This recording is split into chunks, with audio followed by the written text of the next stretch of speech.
Vamos a leer entonces la segunda carta a los Corintios, en el capítulo 3, del versículo 1 al 18.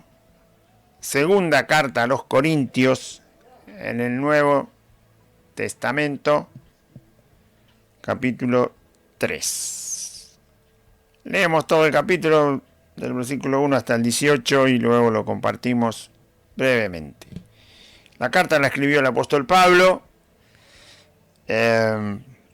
para los hermanos que estaban en la ciudad de Corinto, en Grecia.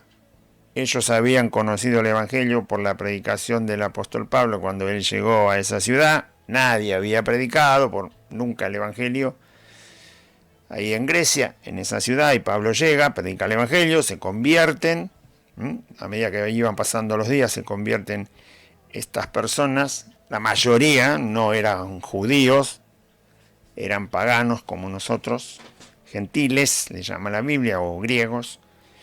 Es decir, que eran idólatras, creían en dioses creados por los hombres, adoraban, por supuesto, al adorar un ídolo o cualquier cosa a la cual se le otorgue un poder divino, o poder, más poder que el hombre, eso se transforma en idolatría, y por lo tanto hay actividad demoníaca, se está a merced, es decir, uno está ligado a lo que los poderes demoníacos pueden hacer. Estaban en tinieblas en cuanto a Dios, no conocían al único y verdadero Dios, no conocían a Cristo, no sabían nada de la redención, no sabían nada de lo que es el pecado, simplemente definían las cosas malas de acuerdo a cómo cada uno podía interpretar lo malo y lo bueno en el mundo, como estábamos nosotros. Bien, y estuvo 1 año y medio el apóstol Pablo enseñándoles el Evangelio, luego de que se bautizaron todos estos creyentes. Después tuvo que seguir viajando el apóstol Pablo, y la congregación, luego de unos años, empezó a tener problemas que no podían resolver. Tenían prácticas que debían haber abandonado y no las abandonaron. Pablo sabe que esto está pasando porque hay hermanos que vienen a pedirle ayuda para que esto se solucione, y por eso escribe la primera carta corrigiendo esos errores, reprendiendo, llamando la atención, diciendo lo que hay que hacer, responde preguntas, dudas que tenían los corintios. Todo eso está en la primera carta, y le contestan a la primera carta, y cuando le contestan a esa primera carta, y vienen los hermanos que trajeron la carta, hablaron con Pablo también, así que Pablo recibe la contestación de los corintios acerca de lo que hicieron, de lo que él les dijo en la primera carta, y surge la redacción de la segunda carta, que es esta que estamos leyendo. Así que lo que él dice en la segunda carta tiene que ver, no todo, pero la mayor parte de la segunda carta tiene que ver con lo que él escribió en la primera carta, y los corintios tuvieron que hacer lo que Pablo les dijo en la primera carta, bien o no tan bien, y también tiene que ver con cosas que puede ser que le sigan preguntando porque no habían entendido algunas cosas del Evangelio todavía, porque no habían crecido, se habían quedado como niños en Cristo. A un niño en Cristo, a una persona que está en el Evangelio y no crece porque no le dedica tiempo de su vida a ese crecimiento, porque no hay suficiente amor hacia Dios, sino que el creyente solo quiere beneficios y beneficios y beneficios y nada más, no quiere otra cosa. Entonces, cuando una persona no crece en el camino del Señor, le tenés que explicar una cosa 100 veces, y aún así no lo entiende. No hay problema de enseñarle 100 veces lo mismo, pero debería aprenderlo más rápido. ¿Sí? Debería aprenderlo más rápido. Con 10 veces que se le enseñe una cosa, la tiene que aprender. Pero cuando son niños en Cristo, se las explicás 100 veces y las 100 veces no le alcanzan para aprenderlo. Sigue pensando como se le antoja. y sigue haciendo de su vida lo que se le antoja y no corrige nada de su vida de acuerdo a lo que se le enseña del Evangelio de Cristo. Ese es el problema de los que son niños en Cristo. Y es muy probable que se muera después de 40 años de estar en el camino de Cristo y va a seguir con su pensamiento y nunca lo va a querer cambiar. Ese es el problema de un niño en Cristo. No hay problema de enseñar siempre lo mismo a una persona, a 2, a 3, a 5, o a 500 o a 1000. Pero el Señor quiere que crezca. No quiere que se quede ahí abajo. Quiere que dé fruto. Que dé fruto a 30, después de un tiempo que dé fruto a 60, y después de un tiempo más que dé fruto al 100 por 1. Eso quiere Cristo. Eso es la voluntad de Cristo. Y está mandado por Cristo que tiene que ser así. Porque el Padre es el labrador, Jesús es la vid, nosotros los pámpanos. Si llevamos fruto, el Padre nos limpiará para llevar más fruto. Si no lleva fruto, lo cortarán y lo echan en el fuego y se queman. Ahora, quien quiera jugar con eso, yo no. Yo prefiero que el Padre me pode lo que no sirve y crecer. Bien. Gloria a Dios. Y los corintios no habían crecido, se habían quedado niños. Así que escribe la primera carta a Pablo, espera a ver qué hacen los corintios, porque Pablo no podía viajar, estaba cumpliendo su responsabilidad en la zona de Éfeso, lo que hoy es Turquía, y no podía cruzar a Grecia. Así que escribió todo en la primera carta, les dijo que esperen, que hagan lo que les decía, que le contesten a la carta, que vengan hermanos ahí de Corintio con la carta para decirle a Pablo qué había pasado con todo lo que les dijo en la primera carta. Bien, y ahora tenemos la segunda carta. En este capítulo 3, Pablo dice dos cosas. Una cosa es que cuando alguien se recomienda como ministro del Evangelio, no ha de ser por un análisis humano. Es decir, ¿quién recomienda que alguien es un buen ministro del Evangelio? ¿Son los análisis humanos que se hacen sobre esa persona o el resultado de lo que ese ministro hace? Y cuando digo resultado, no estoy hablando de congregar 1000, después 5000, y después 10.000, y después 20.000 personas, por lo que hace esa persona. No estamos hablando de eso, sino de cómo la persona ha sido transformada por el poder del Evangelio que se le imparte, que se le da. Amén. Bien, los corintios no habían sido transformados del todo, pero Pablo les decía la verdad del Evangelio para que la verdad del Evangelio, en el poder del Evangelio, los transforme. Amén. No estaban del todo transformados, eran unos chicos bastante como que querían hacer lo que les gustaba nomás. Y el Evangelio, vaya a saber qué. Era un adorno, nada más. Pero hay algo que pasa cuando uno predica de verdad el Evangelio a las personas. Si vos le predicás la verdad del Evangelio a las personas, aunque las personas sean rebeldes, los hermanos sean rebeldes, sigan queriendo hacer su vida, cuando vos les predicás el Evangelio, se encuentran con Cristo. Ese es el asunto. Eso es lo que hacía Pablo. Cuando Pablo les predicaba el Evangelio, a pesar de que los corintios eran unos desordenados terribles, licenciosos, daban permiso para hacer un montón de cosas que no deberían hacer, sino que las tenían que abandonar, Pablo siempre que les predicaba el Evangelio, lo siento corintios, acá está Cristo. Yo te pongo a Cristo delante de tu cara y te voy a avisar cuáles son los beneficios de la vida abundante de Cristo y te voy a avisar cuáles son los peligros y los daños de tomar en vano a Cristo. Te encontrás con Cristo. Cuando alguien te predica el Evangelio, te encontrás con Cristo. Ya sea un inconverso o alguien que escuchó el Evangelio y dice que es cristiano. El que te predica de verdad el Evangelio te pone a Cristo delante de la cara. Es decir, este es el Señor. Este es Dios. Y esta es su voluntad. Y después cada uno sabe qué tendrá que hacer. No te presenta a un hombre. Te presenta a Cristo. Bien. Otra vez se paró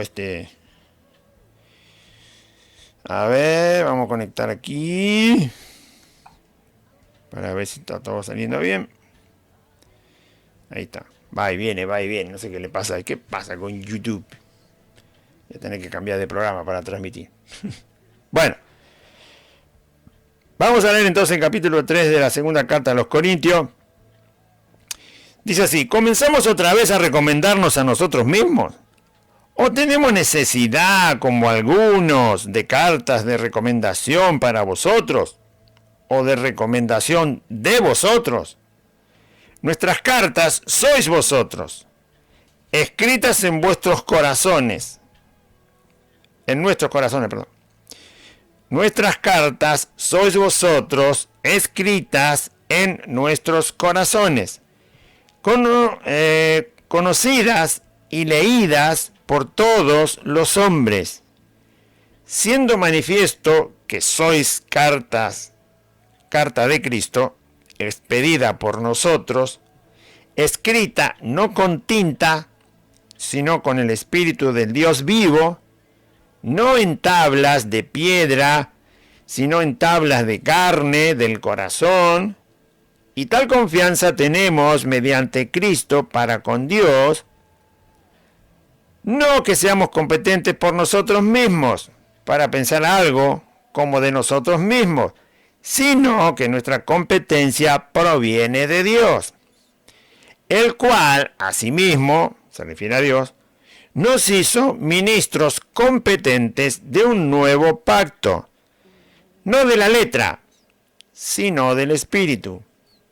Porque la letra mata, mas el Espíritu vivifica. Y si el ministerio de muerte, grabado con letras en piedras, fue con gloria, tanto que los hijos de Israel no pudieron fijar la vista en el rostro de Moisés, a causa de la gloria de su rostro, la cual había de perecer, ¿cómo no será más bien con gloria el ministerio del Espíritu? Porque si el ministerio de condenación fue con gloria, mucho más abundará en gloria el ministerio de justificación. Porque aún lo que fue glorioso no es glorioso en este respecto en comparación con la gloria más eminente. Porque si lo que perece tuvo gloria, mucho más glorioso será lo que permanece. Así que, teniendo tal esperanza, usamos de mucha franqueza. Y no como Moisés, que ponía un velo sobre su rostro, para que los hijos de Israel no fijaran la vista en el fin de aquello que había de ser abolido. Pero el entendimiento de ellos se embotó, porque hasta el día de hoy, cuando leen el antiguo pacto, les queda el mismo velo no descubierto, el cual por Cristo es quitado. Y aún hasta el día de hoy, cuando se lee a Moisés, el velo está puesto sobre el corazón de ellos. Pero cuando se conviertan al Señor, el velo se quitará. Porque el Señor es el Espíritu, y donde está el Espíritu del Señor, allí hay libertad. Por tanto, nosotros todos, mirando a cara descubierta, como en un espejo, la gloria del Señor, somos transformados de gloria en gloria, en la misma imagen, como por el Espíritu del Señor. Muy bien. ¿Qué es lo que dice todo este capítulo? lo que este capítulo dice es la comparación de algo que se enseña solo como una doctrina, como algo escrito y que no tiene poder de transformación. Y sin embargo, el Evangelio que Cristo trajo al mundo tiene un poder transformador, que no lo tiene ninguna otra cosa en el universo. A ver, si lo podemos...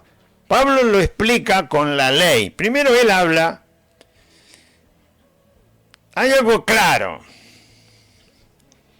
Si yo quiero hacer que una persona... Porque el problema en este mundo no son ni los leones, ni los monos, ni la jirafa, ni las hormigas, ni los huracanes, ni los volcanes, ni el viento, ni el frío, ni el calor, ni nada. El problema en esta humanidad somos nosotros los seres humanos, ¿sí? Nosotros somos el problema. Somos los causantes de la maldad. Vos sacás a los seres humanos, a todos los seres humanos de este mundo, y este mundo vive tranquilo. Ahora, ponés dos seres humanos, Adán y Eva, y este mundo se complicó. Entonces, ¿qué hay que hacer? Mejores leyes, mejores países, mejores gobernantes, mejores escuelas, mejores médicos, mejores ingenieros, mejores científicos. ¿Qué hay que hacer? Hace 15.000 años que estamos tratando de mejorarlo de esa manera, y cada vez lo empeoramos más. Todos los avances científicos van primero a los militares para mejorar la guerra. Mire qué bien que vamos. La inteligencia artificial surgió dentro de la milicia. El internet surgió dentro de la milicia, de lo militar. Todo surgió ahí. Y si algo va a los drones, que lo hizo un civil que estaba practicando robótica, armando cositas, se le ocurrió hacer un dron. ¿Quién tiene los mejores drones? Los militares. ¿Para qué? Para hacer la guerra. Bueno, así que cualquier cosa que el hombre vaya avanzando, si es útil para la guerra, los militares lo toman, lo hacen más avanzado todavía. Y si no, nace dentro de lo militar. Así que no vamos muy bien que digamos, ¿no? Bueno, entonces el problema somos los seres humanos. ¿Vas a mejorar todo lo que hay alrededor del ser humano para que el ser humano mejore? No lo vas a lograr. Tenés que cambiar al ser humano, no lo que el ser humano tiene alrededor, la sociedad. Si vos querés cambiar la sociedad para cambiar al ser humano, no lo vas a lograr porque ya lo han hecho hace 15.000 años y no funciona. No va a funcionar, ¿sí? Bueno, es más, fue el ser humano el que arruinó la sociedad. Si no, lea lo que Dios le dijo a Adán cuando pecó y le dijo: maldita será la tierra por tu causa, vas a arruinar el mundo cuando vayas ahí, porque lo sacó del paraíso y lo metió en la tierra, y la tierra será maldita, maldito será el campo, maldita la semilla, maldita las plantas, maldito todo lo que comas, maldito los animales, todo va a ser maldito por tu culpa, por el ser humano. Y así es como es. Pero vino Cristo a cambiar al ser humano, a transformarlo.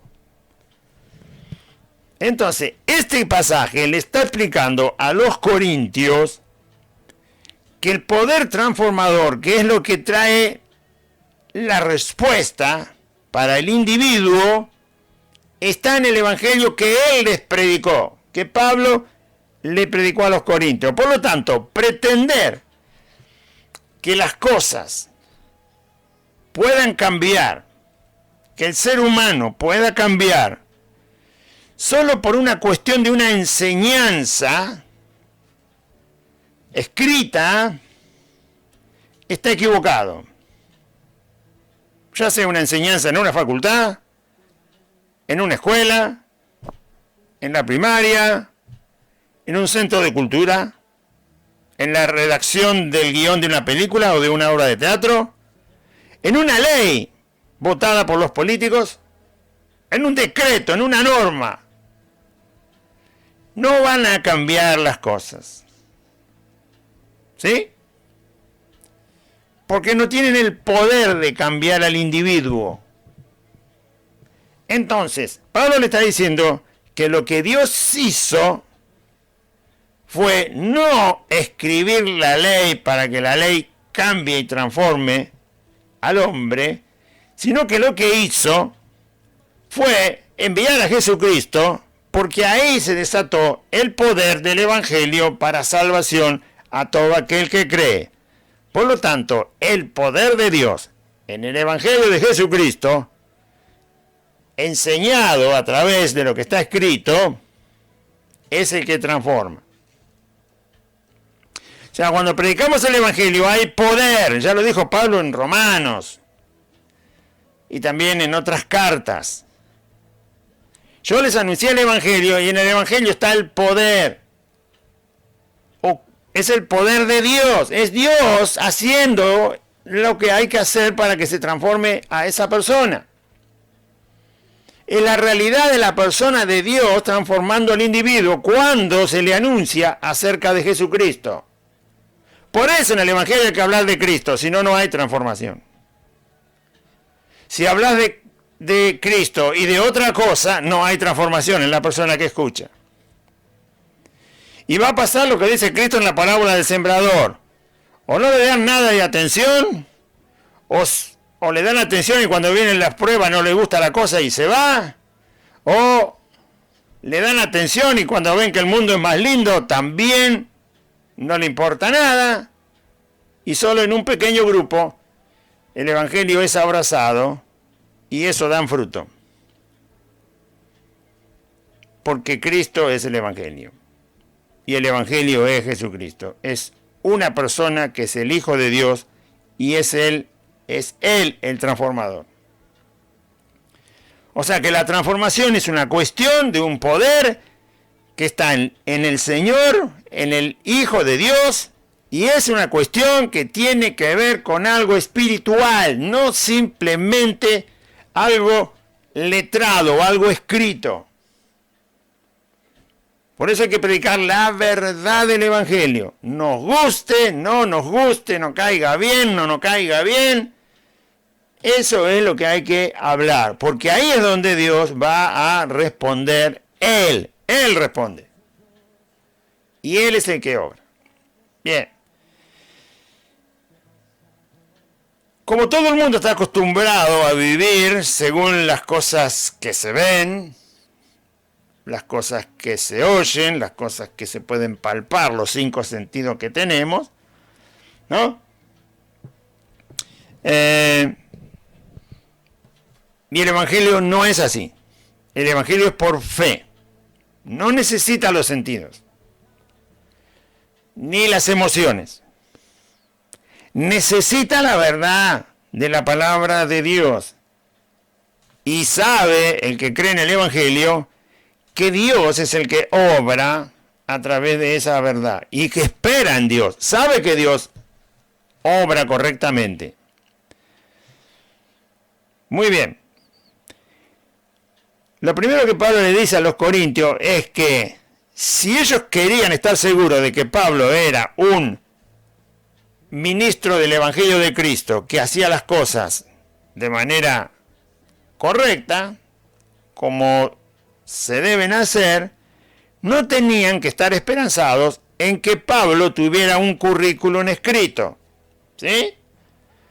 Una recomendación de qué tipo de persona era y de dónde venía y qué era lo que había aprendido y qué era lo que él era capaz de hacer. Ese tipo de cosas escritas acerca de las capacidades de una persona puede funcionar para ir a pedir trabajo en el mundo para que uno se gane el pan de cada día. Porque los seres humanos no son Dios, no tienen los dones de Dios y por lo tanto no pueden saber lo que hay en el corazón de una persona. Y si van a tomar a una persona a trabajar o se va a poner de socio con otra persona, lo que obviamente quiere saber es cómo es esa persona. Y la única manera de saberlo es viendo un currículum o mostrando lo que sabe hacer. Bien.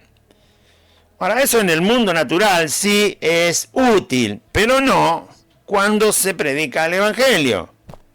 Si usted quiere saber, no sé, si nosotros que estamos aquí somos aptos para estar aquí y hablar acerca de Jesucristo, no le podemos presentar ningún papel. Y aunque se lo presentara, no sirve de nada. No sirve, no funciona. Eso funciona si usted quiere saber si yo soy un buen albañil. Bueno, le digo dónde hice una casa, vaya, pregúntele al dueño de la casa si le quedó bien la construcción y esa persona le va a decir si yo sé hacer la casa o no la sé hacer. ¿No? Eso funciona para mi oficio, pero no funciona para el Evangelio. Comenzamos otra vez, y Pablo dice qué cosa funciona para el Evangelio. No las cartas escritas, no el currículum, no lo que somos, no un título teológico de un seminario, está todo bonito, pero no sirve. No sirve. Porque simplemente es la percepción de un hombre. Un hombre te puede decir, mirá, yo te recomiendo a este, mirá, y te escribe, aprobó este examen, el otro, aquel. ¿Qué tiene que ver? Es lo que un hombre ha tomado un análisis, una prueba, un examen sobre mi persona y te lo escribe y dice que confíes porque yo pasé el examen. ¿Y quién es ese hombre para saber lo que hay en mi corazón y si yo siempre voy a hablar la verdad del Evangelio o no? Salieron miles y miles de los institutos bíblicos para ser pastores y falsificaron el Evangelio. Y sin embargo aprobaron los exámenes. Sí, salieron afuera a pastorear y se hicieron lobos rapaces, en vez de ser verdaderos pastores del Evangelio. Y mienten, y engañan, y son falsos, y disimulan, y son avaros y codiciosos. Y sin embargo aprobaron los exámenes en un instituto bíblico, y aprobaron teología, aprobaron el estudio de los profetas, y aprobaron hermenéutica, y saben armar un sermón, y qué sé yo, y qué sé cuánto, y todo lo saben, y tienen ahí los exámenes, los currículos, las aprobaciones, las notas y todo, pero el corazón no cambió. Comenzamos otra vez a recomendarnos a nosotros mismos. Tengo que decirles yo una recomendación para que ustedes sepan si soy competente, como dice él ahí, si soy apto para enseñarles el Evangelio. O tenemos necesidad, como algunos, hay algunos ministros en aquella época que tenían cartas de recomendación. O tenemos necesidad, como algunos, de cartas de recomendación para vosotros, o de recomendación de vosotros. Pablo dice que la persona que predica el Evangelio tiene que ser aprobado por Dios. Dios tiene que aprobarlo. Y Dios va a mostrar cuando aprueba a alguien. ¿Y cómo lo vas a saber? Por lo que esa persona hace en su servicio a Dios. ¿Para qué lo hace? ¿Cómo lo hace? ¿Qué es lo que lo mueve? ¿Qué es lo que está esperando de aquello que está haciendo en su servicio a Dios? Lo va a decir con su boca. Lo va a expresar y lo va a vivir.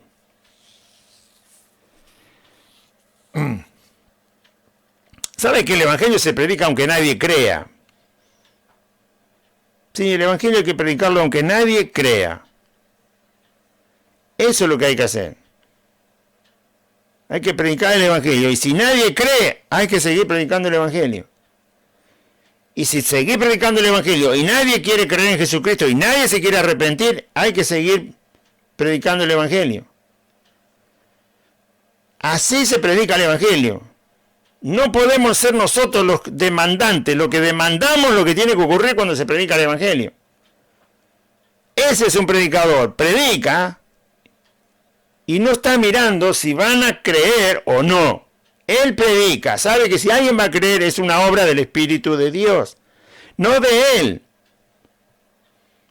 Porque está escrito en los profetas que Dios le decía a los profetas, háblales, oigan o dejen de oír. Eso quiere decir, hablales lo que yo te digo, ya sea que te oigan o que no te oigan. Ya sea que crean o no crean, háblales igual. Bueno, eso es una verdad del corazón de Dios. El Evangelio se predica, y si quizás le predicamos a 1000 y ninguno se convierte, bueno, pero alguien estará predicando en otro lugar, lejos, y allá le predican a 1000 y creen 5. Bueno, listo, allá el otro que está predicando, el Señor hizo que crean 5, y acá estás predicando y no cree nadie. O sea, el resultado es el resultado final, no el resultado local en un lugar. ¿Se entiende? No puedo estar mirando yo el resultado de mi trabajo solamente, sino del trabajo del Espíritu del Señor. Bien. Entonces ahí vas a saber si alguien es un verdadero predicador. Si él pone las metas las pone Dios. Lo que tiene que ocurrir lo pone Dios. Nosotros tenemos que saber lo que tenemos que hacer. Lo que tiene que ocurrir es asunto de Dios, no del predicador. El predicador tiene que saber lo que tiene que predicar, lo que tiene que hacer, lo que tiene que enseñar, cómo tiene que actuar, cómo tiene que conducirse y ayudar a todos aquellos que han creído. Pero lo que resulte no lo puede manejar un predicador. Bien.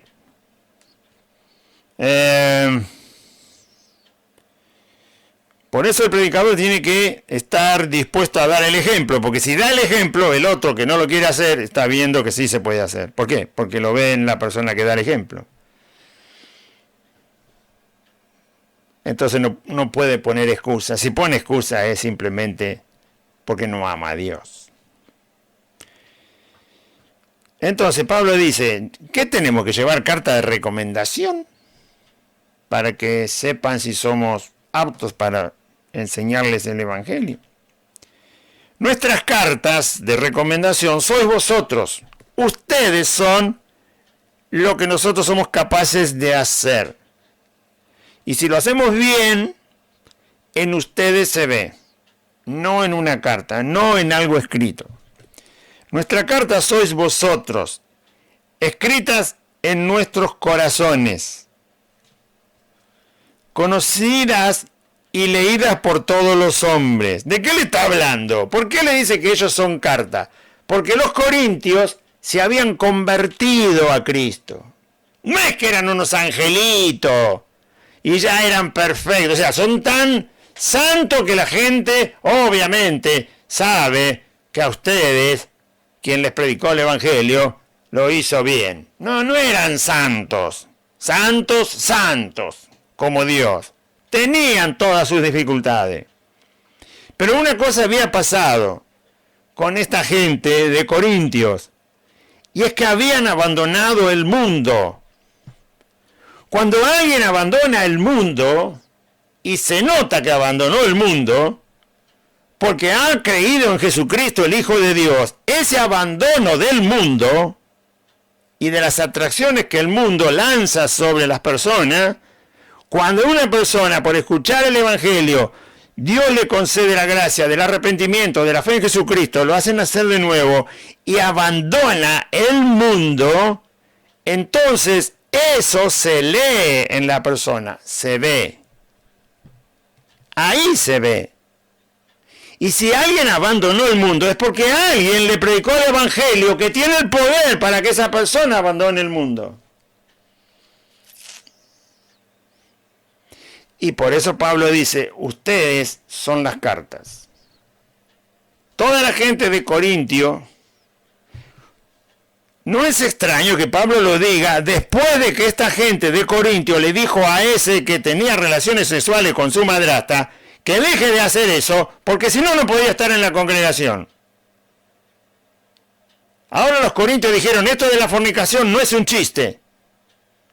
Aprendimos. O sacamos al fornicador de acá si no se arrepiente, o que se arrepienta y no fornique más. Y los de afuera miraron y dijeron, che, no se puede fornicar estando en la iglesia. No. Los de afuera, los que no eran cristianos. ¿Y quién hizo eso? Los corintios. ¿Por qué lo hicieron? Porque Pablo se los escribió en la primera carta. Pero en el mundo se puede fornicar, sí, pero acá no. Entonces los de afuera decían, pero ustedes antes también andaban fornicando junto con nosotros, decían todos los ciudadanos de Corintio. Y los de la iglesia de Corintio dijeron, sí, pero se acabó. Se acabó, no somos más atraídos por esas cosas. Tanto que tuvimos que decirle a uno que andaba fornicando acá estando en la iglesia, le tuvimos que decir que se vaya. Si quería seguir fornicando, que se vaya. Y si se quería quedar, que deje de fornicar. Entonces los de afuera dijeron, ustedes, algo les pasó. Leyeron en los Corintios algo, y Pablo dice, es como una carta, cuando se los ve apartarse del mundo, es como una carta escrita. Porque una carta dice algo, muy bien, un pecador que ya no es arrastrado por los placeres del mundo, es algo escrito a los ojos de los demás. Nuestras cartas sois vosotros. Y a medida que va la transformación ocurriendo en ese creyente, cada vez se aparta de más cosas que tienen que ver con lo que el mundo acepta, y por lo tanto cuando las otras personas lo observan, ven el evangelio en esa persona. Algunos falsos predicadores solo hacen hincapié en el carácter. Pero el buen carácter, lamentablemente, puede ser engañoso. ¿Por qué? Porque el buen carácter también lo tiene la gente del mundo. Yo he conocido a través de todos los años que he vivido gente del mundo antes de conocer a Cristo y gente del mundo después de conocer a Cristo que muestra un buen carácter, que es amable, que escucha, que habla tranquilo, que nunca te incita a irritarte, que te trata bien. Y sin embargo están en el mundo. Entonces, el buen tiene paciencia también. He conocido gente así. Y ninguna era cristiana. Y ninguna de esas personas jamás me habló del Evangelio de Cristo. ¿Por qué? Porque no lo conocían a Cristo. Entonces, no está bien decir que solo el buen carácter es algo que le va a decir a la gente del mundo que vos sos cristiano. Lo que le va a decir a la gente del mundo que vos sos cristiano es justamente cuando vos rechazás el mundo. Eso sí, la gente del mundo se va a dar cuenta. El buen carácter no, porque el buen carácter lo pueden tener también la gente inconversa. Y es bueno tener un buen carácter. Y ser manso. Y ser paciente. Pero manso, como Dios dice que es la mansedumbre. Y paciente, como Dios dice que alguien tiene que ser paciente. Hay gente paciente según el Evangelio y hay gente paciente según el mundo. Hay gente con buen carácter según el Evangelio, porque es el carácter de Cristo, y hay gente con buen carácter según el buen carácter del mundo. Y por eso es fácil confundirlo. Y entonces no se puede decir que el buen carácter le va a mostrar a los demás que sos un discípulo de Cristo. Porque eso también se puede ver y se confunde aún en la gente del mundo que no tiene nada que ver con el Señor Jesús. Pero lo que la gente del mundo tiene es que está en el mundo, ama el sistema del mundo y no se aparta del mundo y del sistema del mundo. Y el verdadero Hijo de Dios sí que se aparta del mundo.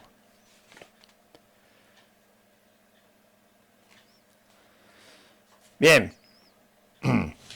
Vos tenés gente de buen carácter, paciente, amable, que después va a buscar un amante y se va al hotel alojamiento y se pasa ahí sus horas divirtiéndose. Pero alguien que es un hijo de Dios, que se apartó del mundo, ya no va más al hotel alojamiento.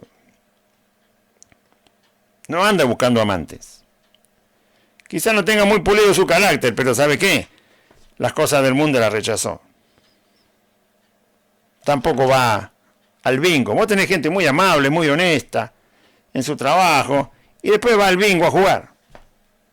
O juega con sus amigos una ronda de truco a ver quién, para ganar unos pesos. Y son pacientes, amables, educadas, honestas en su trabajo. Pero el Hijo de Dios ya no hace esas cosas, se apartó del mundo. Hay gente honesta, amable, paciente en el mundo, y van a las playas, están todos desnudos.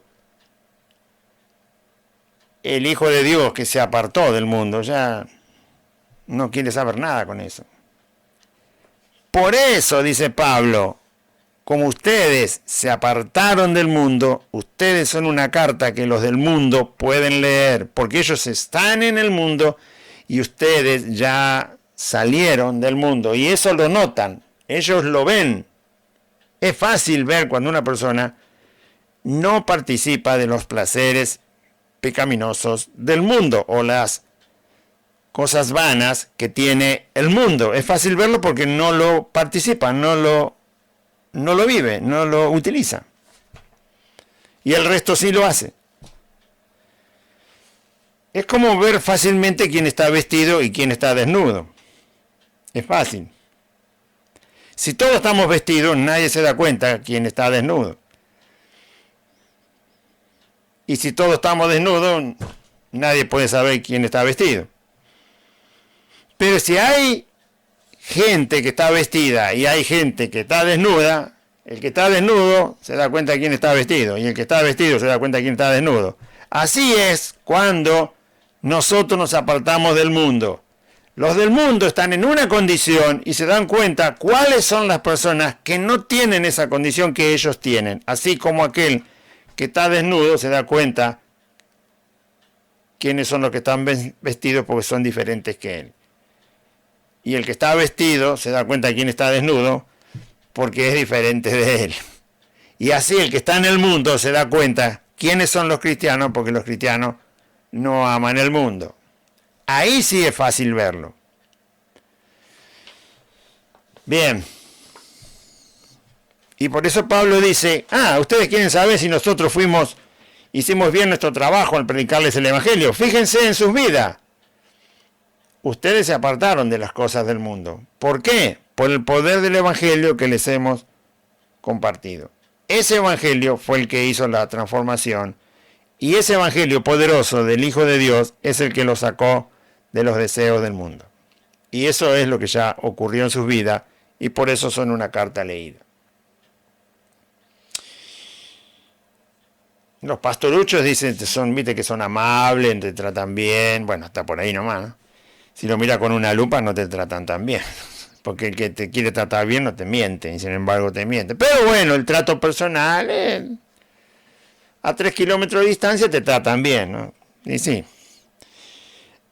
Y después se van de vacaciones a hoteles de 5 estrellas, les gustan los viajes, que los sirvan, que tenga sirvientes de todo tipo, que les sirvan en los hoteles de 5 estrellas, que les sirvan en la playa, que les sirvan en el avión, les encanta que les sirvan, que todo esté limpio, pulcro, tener ropa impecable 2, 3 veces por día. Y todos esos placeres, esas pasiones son del mundo.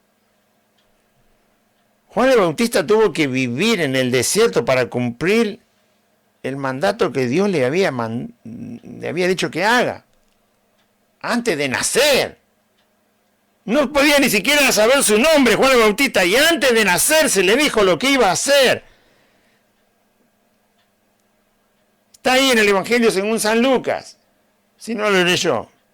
Ni siquiera estaba concebida su madre de Juan el Bautista. Y ya se dijo lo que Juan el Bautista iba a hacer. Y eso era lo que tenía que hacer en su vida. Y para hacer eso que se le había dicho antes que su madre quede concebida, tenía que ver con dejar un montón de cosas a las cuales nunca pudo acceder. No tuvo casa propia. No tuvo un dormitorio. No tuvo una mesa para comer y desayunar, no tuvo una canilla para sacar agua, no tenía ropa para cambiarse, no tenía variedad de comida. Su comida era langosta, miel silvestre y el agua que sacaba del arroyo, del río. Y su vestido era una piel de camello. Y nada más. Y tuvo que vivir así, por hacer la voluntad del Señor. Bien. Nuestra carta sois vosotros escritas en nuestros corazones, conocidas y leídas por todos los hombres, los del mundo también.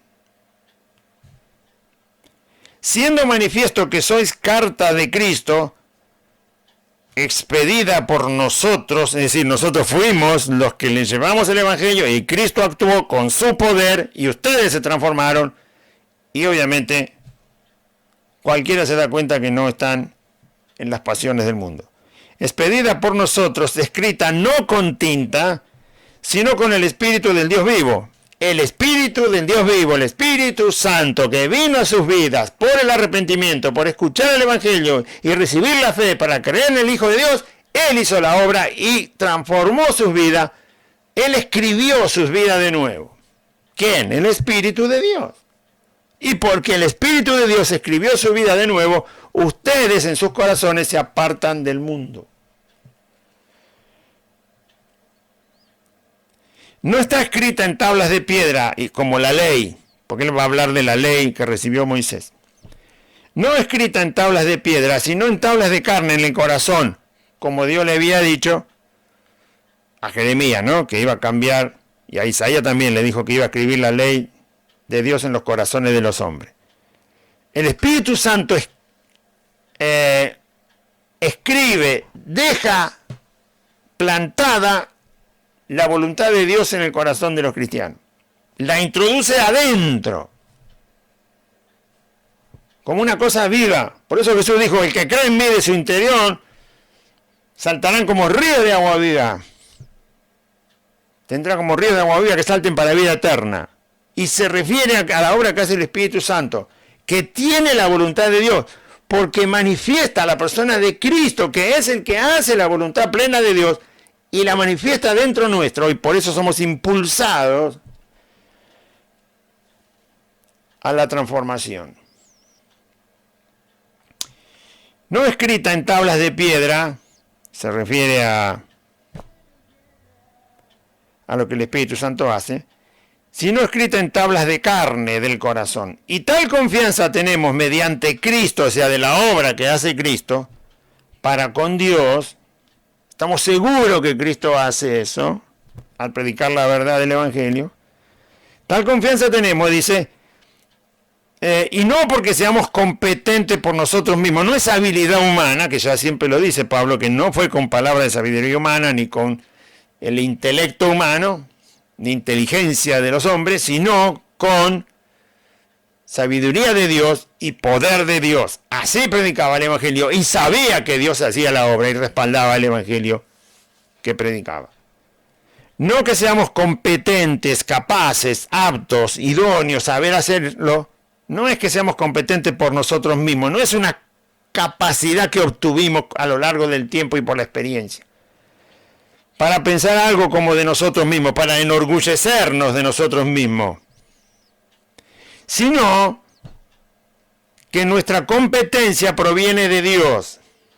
Pablo dice, les predicamos el Evangelio, confiamos en el poder de Cristo, porque Dios así lo ha establecido. Y si somos aptos para hacer esto, no es por habilidad que hemos obtenido, sino que lo que hacemos proviene de Dios. Lo que hacemos y cómo lo hacemos proviene de Dios. No es porque alguien me transmitió experiencia, sino que si somos aptos, si hacemos bien la tarea al predicar el Evangelio y hay transformación en aquel que Dios llama al arrepentimiento, es porque todo lo que hacemos proviene de Dios. El arrepentimiento de un pecador cuando se predica el Evangelio de Jesucristo en verdad y en justicia es generado por Dios y no por el predicador. La fe que recibe una persona para creer en Jesucristo proviene de Dios. Cuando alguien le predica la verdad del Evangelio a esa persona. No es habilidad humana, sino poder de Dios. Es obra del Espíritu Santo. Eso está diciendo. O sea, resulta la conversión de los pecadores cuando se predica la verdad del Evangelio, porque Dios es el que hace ese arrepentimiento y esa conversión. Si Dios no estuviera generando el arrepentimiento y la conversión y el recibir la fe para que ese pecador crea en Jesucristo y se salve, si Dios no estuviera ausente, entonces hablaríamos y no pasaría nada. Aunque hablaríamos la verdad. Sacás a Dios, predicás la verdad del Evangelio y no pasa nada. Pero ahora Pablo dice, predicamos la verdad del Evangelio y es Dios el que está. Y entonces sí, ustedes fueron salvados. Amén. El cual Dios, dice, versículo 6, asimismo nos hizo ministros competentes de un nuevo pacto. Dios nos puso a anunciar, a enseñar, a exponer un nuevo pacto. Y ahora dice, no el de la ley, porque el de la ley no da vida. Dios nos hizo ministros, o pastores, predicadores, anunciadores, maestros de el Evangelio. En el Evangelio hay la noticia de un nuevo pacto, no el de la ley. Porque el de la ley no tiene ese poder. En la ley no está el poder, sino que está en Dios. Muy bien. El cual asimismo Dios nos hizo ministros competentes de un nuevo pacto, no de la letra, sino del espíritu. O sea, un pacto que va directamente al individuo, a la persona, al espíritu de la persona. Porque si no va solo a la mente, como cualquier enseñanza que se puede dar a una persona, matemáticas, geografía, biología, ingeniería, abogacía, barrer la calle, manejar un tractor, lo que sea, cualquier enseñanza va a la mente. El Evangelio transforma la mente y va a la persona, al individuo. Una persona puede no saber matemática, pero es un individuo. Puede no saber leer, ser analfabeto, pero es un individuo. ¿Sí o no? Hay mucha gente que no sabe leer. No sabe los números. Pero es un individuo, no deja de ser persona. Tiene alma, tiene espíritu, tiene mente. Y aunque su mente no recibió información ni de matemática, ni de lenguaje, ni de historia, ni de nada, es un individuo. Muy bien, ¿a dónde va el Evangelio cuando es predicado en verdad? ¿Va a la mente solamente? No, va al individuo. Transforma el individuo, transforma el espíritu de la persona. Porque si dependiera solo de la mente, entonces no tendría el poder transformador. Porque solo le da información a la mente y el resto queda sin ningún fruto. El Evangelio va al individuo entero, completo, total. Cambia las emociones, cambia la mente, cambia las intenciones, cambia su lenguaje, cambia sus sentidos, cambia su percepción de las cosas, lo cambia por completo al ser humano. Los temores, ¿dónde están? ¿En la mente o en el alma? Le pregunto. Si están en la mente, lo que usted tiene que aprender es no tengo miedo, no tengo miedo, no tengo miedo, no tengo miedo, así como aprendió 2 más 2 es 4, 2 más 2 es 4, 2 más 2 es 4 y le quedó en la mente y ya está, 2 más 2 es 4. Y no se equivoca. Así que si usted tiene miedo, entonces, si es asunto de la mente, usted tendría que decir, no tengo miedo, no tengo miedo, no tengo miedo, hasta que se le grabe no tengo miedo, pero después sale a la calle y tiene miedo. ¿Por qué? Porque el temor no está en la mente. El temor está en el alma. Ahora, la matemática sí está en la mente. Y la geografía, y el lenguaje. Usted aprendió a escribir blanco y ya sabe que blanco se escribe con B larga, L-A-N-C-O, blanco. Y lo deletrea, lo escribe 1000 veces y 1000 veces lo va a escribir igual. ¿Por qué? Porque está en la mente. No está en el alma, no está en el espíritu. Usted está enojado y sabe escribir blanco, usted está contento y sabe escribir blanco. No tiene nada que ver con su estado de ánimo. Usted es pobre y se aprendió a escribir, escribe blanco correctamente. Y usted es multimillonario y se aprendió a escribir, escribe blanco. No tiene nada que ver con su estado social, con el dinero que tiene. Porque está en la mente. Como la mente del pobre aprende a escribir, la mente del rico también aprende a escribir. Entonces, como está en la mente, escribe blanco perfectamente. Ahora, el temor no está en la mente. Porque el temor lo tiene el analfabeto, el rico, el inteligente, el que no es tan inteligente, el que gana poco, el que gana mucho. Entonces, ¿el temor dónde está? Está en el alma, está en el interior del ser humano, no en la mente solamente. Si fuera cuestión de la mente es como aprender una cosa y se acabó el temor. Sin embargo, no pasa nada.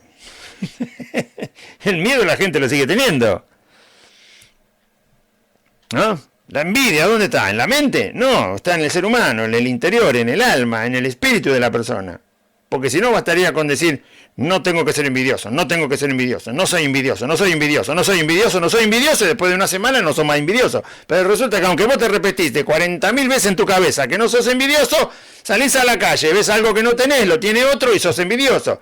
Entonces, ¿dónde está la envidia? ¿En la mente? No, está en el alma. Es envidioso el pobre, es envidioso el rico, es envidioso el que sabe, es envidioso el que no sabe. Es envidioso el intelectual, es envidioso el analfabeto. Es envidioso el que vive acá y el que vive en París. Es envidioso el que está en la guerra y el que está tomando sol en la playa. ¿Se da cuenta? Entonces, este pacto nuevo no es de letra, porque con letra no funciona nada, no cambia el hombre, no es transformado el ser humano. Es transformado en su espíritu en este pacto nuevo, el cual se refiere a Dios. Dios nos hizo ministros competentes de un nuevo pacto, no de la letra, sino del espíritu, porque la letra mata, y este texto lo han usado muy mal. La letra mata, mas el espíritu vivifica. Pablo está diciendo que la ley, no la letra de toda la Biblia. Cuando Dios dio la ley a Moisés, esa ley no era capaz de dar vida. Porque la ley no estaba dada para dar vida. La ley estaba dada para conocer el pecado y para que nos diéramos cuenta a través de la ley cuán pecadores somos. Si vos mirás la ley atentamente y escuchás a Jesucristo cuando enseñó el Evangelio, que aclaró la ley, que la dejó clara, ¿sí?, que la explicó de una manera espectacular, aunque no explicó paso por paso toda la ley, no hacía falta, es suficiente con lo que Jesús dijo para entender lo que la ley enseñaba. Cuando vos lees la ley te das cuenta que somos un desastre, que somos tan malvados, porque la ley me lo dice, la ley me dice lo malvado que soy, y la ley le dice a usted lo malvado que es. Para eso estaba la ley. Es un espejo para que nos demos cuenta, no lo bueno que podemos ser, sino lo malvado que somos. Eso es la ley. Por lo tanto, la ley señala el pecado y por el pecado es donde la muerte puede tocarnos. El poder de la muerte es el pecado, dice el apóstol Pablo. ¿No? En Corintios lo leímos. Entonces, si el poder de la muerte es el pecado, y lo que muestra el pecado es la ley, entonces la ley resulta en algo que tiene más relación con la muerte que con la vida. No porque la ley te mate. No, la ley te avisa lo que te mata. La ley te avisa, te enseña qué es lo que te provoca muerte. Si eres codicioso, la ley te dice, la codicia te mata. Si eres avaro, la ley te dice, la avaricia te mata. Si eres mentiroso, la ley te dice, la mentira te mata. Si aborreces a tu padre y a tu madre, la ley te dice, si aborrecer a tu padre y a tu madre te mata. Si eres adúltero, la ley te dice, tu adulterio te mata. Si eres fornicario, la ley te dice, tu fornicación te mata. Si eres idólatra, la ley te dice, tu idolatría te mata. ¿Te das cuenta por qué la ley mata? ¿No? La ley mata. ¿Por qué? Porque la ley es la que da a conocer el pecado, y el pecado es el poder de la muerte. Entonces la ley, lo que Pablo llama ahí la letra, no es toda la Biblia. No es la letra de la Biblia, ¿cómo se llama? El logotipo de la letra, la forma de la letra, la A, la B, la C. No es que esa letra te mata. Lo que está diciendo es que la ley, la está hablando de la ley. La ley no da vida. Está bien clarito en la Biblia que la ley no da vida. Jesucristo da vida. Dios da vida. Por eso el que resucitó a Lázaro después de 4 días que estaba sepultado fue Cristo. Él dijo, yo soy la resurrección y la vida. Yo soy el que da vida, no la ley. Si la ley resucitaba a Lázaro, le hubiera puesto un papel con la ley escrita, se lo ponía arriba del cadáver de Lázaro y Lázaro revivía, pero no pasaba nada. No es la letra, no es la ley. La ley no da vida, la ley más bien mata. O mejor dicho, la ley te da a conocer lo que te provoca muerte. La ley te da a conocer el pecado y es el pecado lo que te provoca la muerte. ¿Sí? Pero el espíritu, que está con minúscula ahí, no está con mayúscula,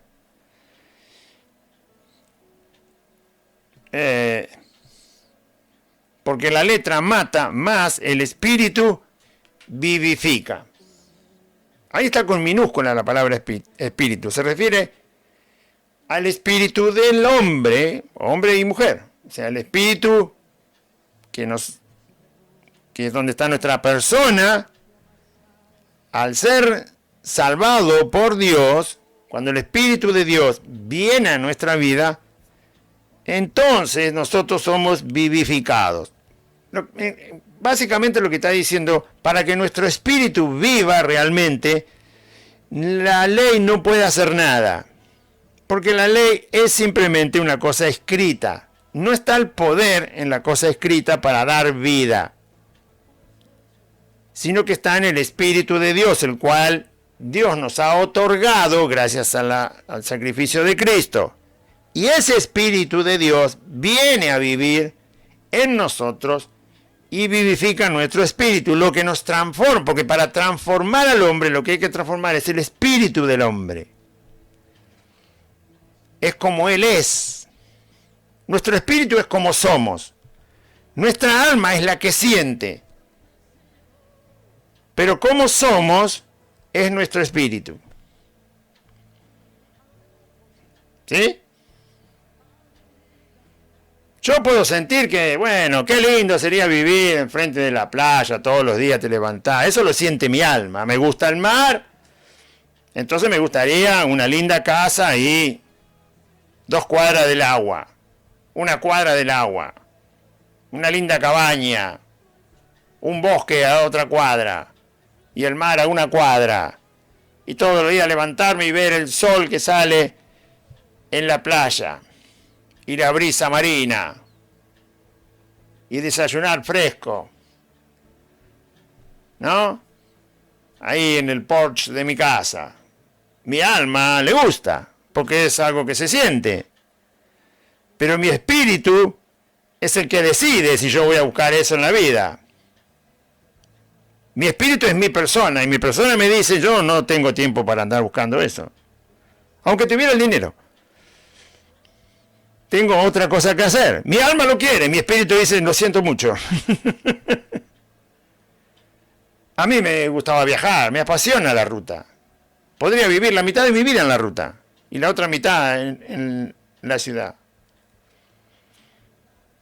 No es un lugar que me sienta incómodo la ruta. Y no importa con qué viaje, bicicleta, caminando, moto, camión, auto, no importa con qué viaje, no me interesa.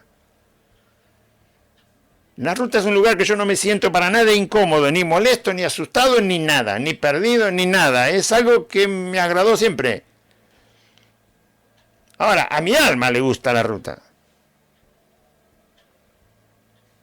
Pero mi espíritu dice, no hay tiempo para la ruta, lo siento mucho. Porque mi espíritu es mi persona. Es la que decide. Y a usted le puede gustar un miles de cosas, qué sé yo, y quizás la puede hacer. Pero es su alma la que le gusta. Pero su espíritu es el que decide, su espíritu es su persona. Le puede gustar otra cosa, qué sé yo, pasear en el shopping, no sé qué le puede gustar. Bueno, esa es el alma la que le gusta, porque es la que siente.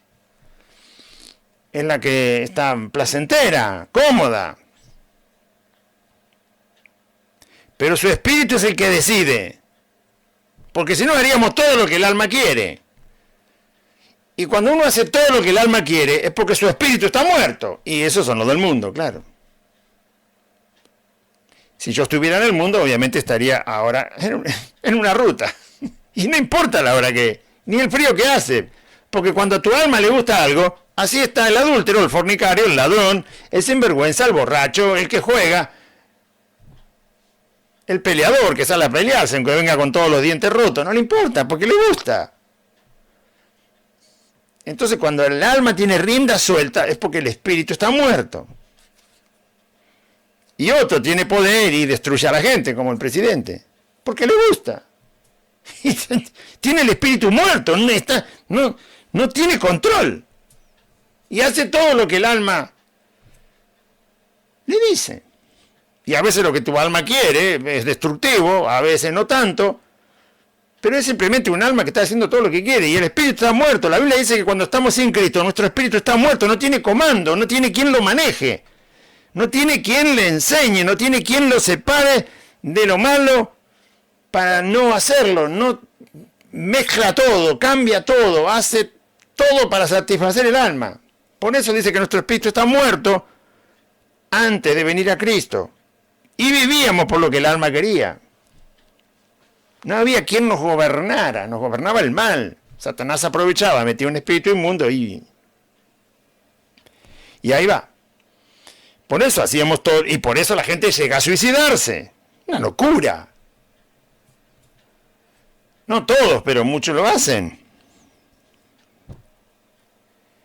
Porque el alma está confundida, no tiene quien la controle. Y entonces piensa en un momento, ¿no será lindo morirse? Salir de este lío. Y como tiene el espíritu muerto, y dice, el alma insiste, pero ¿no será lindo morirse? Y sí, dale que va. Y entonces llega el suicidio. Pero cuando viene Cristo, el espíritu se vivifica, recibe vida. Ahora está en luz, conoce a Dios. Ahora el espíritu está vivo, la persona. Por eso dice, la ley no puede vivificar el espíritu. Pero el espíritu de Dios vivifica nuestro espíritu, ¿sí? Y el Espíritu nuestro, porque está el Espíritu Santo de Dios por la obra de Cristo, es el que nos vivifica, el que nos lleva a la vida, el que nos hace andar en la vida, el que nos hace entender la vida. Y si el ministerio de muerte se refiere a la ley, si el ministerio de muerte grabado con letras en piedras, porque la ley Moisés la escribió en piedra, como le mandó Dios, si el ministerio de muerte, si había que enseñar la ley, sí, pero la ley no daba vida, más bien mostraba lo que te provocaba la muerte, el pecado, sí, pero había que hacerlo, el hombre tenía que saberlo, sí, y para eso hay un trabajo, hay una tarea, hay un ministerio, hay una labor, sí. Si el ministerio de muerte grabado con letras en piedra fue con gloria, y se refiere a que Moisés para recibir la ley tuvo que estar 40 días y 40 noches con Dios, y cuando se bajó de ese monte la cara le brillaba, como una lámpara encendida le brillaba la cara, como una lámpara, mire la lámpara y ahí se va a dar cuenta, así le brillaba la cara a Moisés, porque estuvo mucho tiempo delante de Dios recibiendo la ley. Si el ministerio de muerte grabado con letras en piedra fue con gloria, gloria es esa luz que le brillaba en la cara, tanto que los hijos de Israel no pudieron fijar la vista en el rostro de Moisés, a causa de la gloria de su rostro, la cual había de perecer. Escuchen, le dice Pablo a los Corintios, Dios envió la ley. Cuando él envió la ley, se la dio a Moisés. Pero Moisés tuvo que estar 40 días enteros, noche y día, sin comer y sin beber, y me supongo que sin dormir.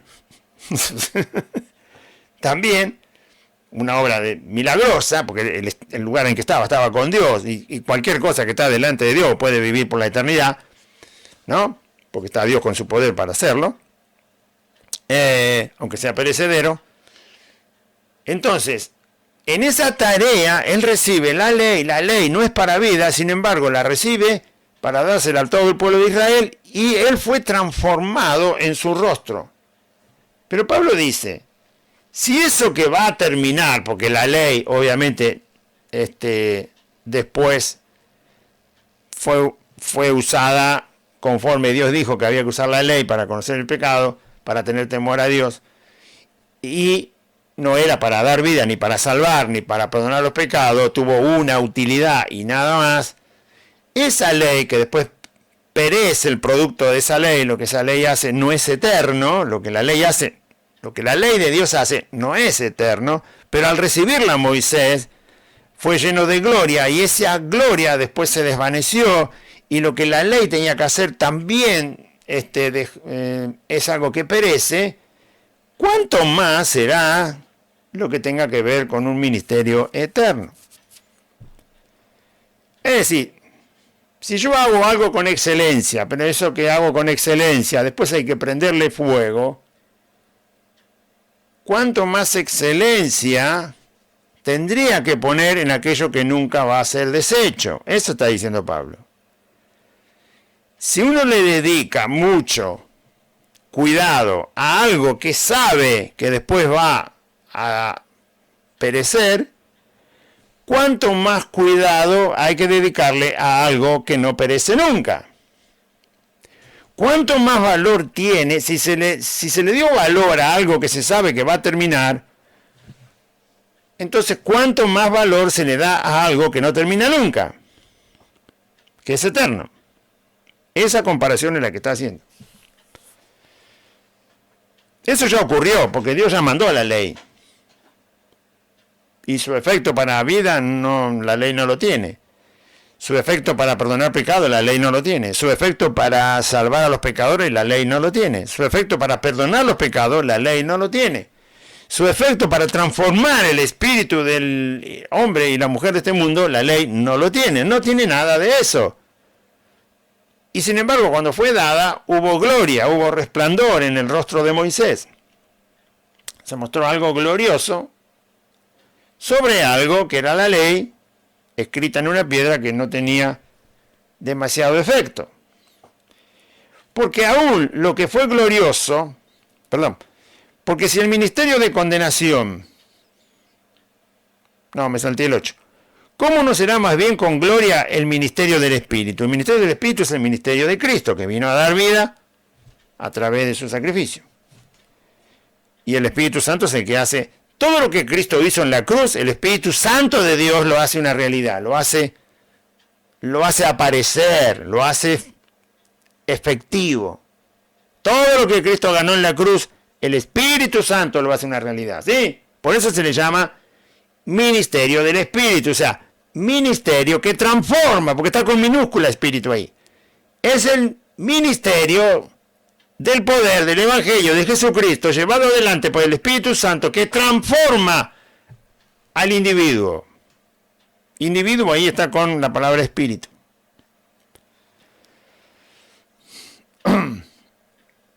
¿Cómo no será más bien con gloria el ministerio del Espíritu? Porque si el ministerio de condenación se refiere a la ley, porque la ley condena. Porque si el ministerio de condenación fue con gloria, gloria es el rostro de Moisés que brillaba, mucho más abundará en gloria el ministerio de justificación. Un ministerio era para condenación, la ley, y tenía gloria. Otro ministerio es para justificación, la obra de Cristo. Entonces, más gloria tiene el ministerio de Cristo, que es para justificación, para declarar inocente al pecador. La ley era para declarar culpable al pecador y por lo tanto la muerte, como consecuencia. Y tenía gloria. Bueno, Pablo está despertando la conciencia de los corintios a entender cuánta gloria hay en el obrar de Cristo para traernos la salvación. Enamorarse de esa gloria que tiene el ministerio de Cristo. Desearla, la gloria que tiene, buscarla, conocerla, pedirla, golpear para que venga a la vida del creyente. No conformarse con las añadiduras que en el mundo necesitamos.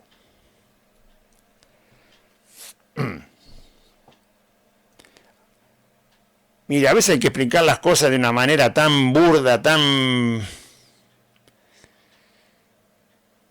Si yo le digo que hay un tacho que está lleno de basura, que está lleno de comida de hace 15 días, que la tiramos ahí, ¿no? Se imagina cómo está, ¿no? Ese tacho. Estamos tirando comida, el resto de comida de hace 15 días. Lo que quedó de la ensalada que no se podía comer, lo que quedó de la carne, la grasa, pedazo de pan sucio, ¿no? Pedacito de grasa que sacamos de la milanesa, el pan rallado que sobró. Y yo le digo, mira, ese tacho de 20 litros está lleno de basura de comida. Hace 15 días que está la basura ahí. Pero en el otro tacho que está al lado, tengo 15 kilos de joyas de oro. ¿Con cuál tacho te quedás? Tengo los dos tachos de 20 litros. Uno tiene comida vieja de hace 15 días, que se está pudriendo. Y en el otro tacho que está ahí al lado, tengo 15 kilos de oro en joyas, perlas preciosas, diamantes. ¿Cuál te querés llevar? ¿Cuál te querés llevar? Te regalo los dos tachos, ¿cuál querés? Uno solo podés agarrar. ¿Qué querés? ¿El tacho que tiene comida podrida de hace 15 días? Llamate las moscas también, ¿eh? O el tacho que tiene 15 kilos de joya. Oro, diamante, perla preciosa, esmeralda, rubíes. ¿Cuál querés? Llévate el que quiera. ¿Qué vas a decir? Me imagino que no te vas a llevar el tacho de la comida vieja, ¿no?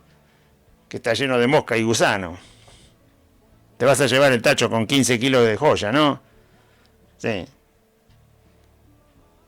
Y cuando te presentan el Evangelio, ¿por qué no tenés tanto deseo del Evangelio de Cristo? ¿Por qué no tenés deseo de conocer la persona de Cristo? La gloria del ministerio que Cristo trajo al mundo para la transformación del individuo es algo tan glorioso que y después no le prestan atención.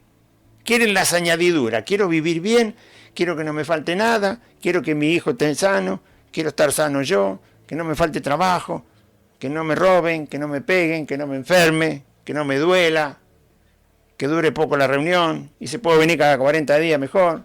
No quiero leer mucho la Biblia. ¿Por qué quiere las añadiduras? Es tan estúpido como elegir el tacho de la basura con comida podrida de hace 15 días y no elegir el tacho que tiene 15 kilos de joya. Así de estúpido es escuchar el Evangelio y pretender lo que tiene menos gloria que aquello que tiene más gloria.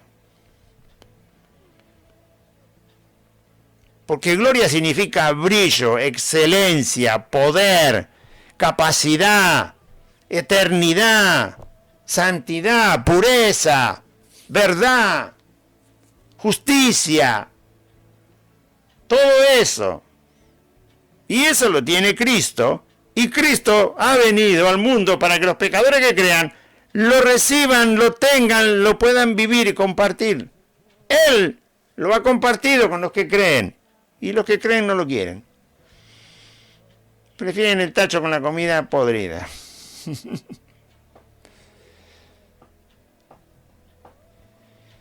Todo tiene que ser cómodo para el cristiano. No me diga, en serio, ¿y la cruz dónde quedó? Todo cómodo. ¿Y la cruz? Entonces no creen. Y sí, no creen. Otra respuesta no hay. Quieren ganar más, tener más, pasarla mejor. Tienen comodidad, quieren más comodidad. Tienen confort, quieren más confort.